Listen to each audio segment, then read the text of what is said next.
আসসালামু আলাইকুম। সুপ্রিয় সম্মানিত দর্শক ও শ্রোতা, আজকে আমরা জানব যে তারাবির নামাজ সুন্নাত নাকি নফল।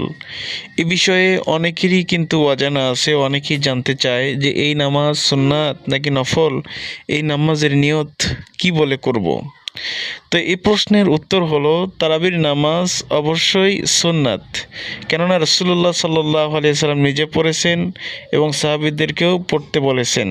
তাই এই নামাজ আল্লাহর রাসূল সাল্লাল্লাহু আলাইহি সাল্লামের সুন্নাত এবং সাহাবায়ে কেরামেরও সুন্নাত।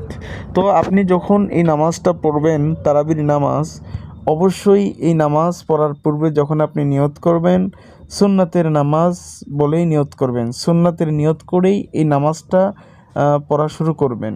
তাহলে আশা করি যে তারাবির নামাজের বিষয়ে যেই প্রশ্ন ছিল সেই প্রশ্নের উত্তরটা পেয়ে গেছেন। এবং যদি ভিডিওটি ভালো লাগে অবশ্যই লাইক কমেন্ট শেয়ার করবেন।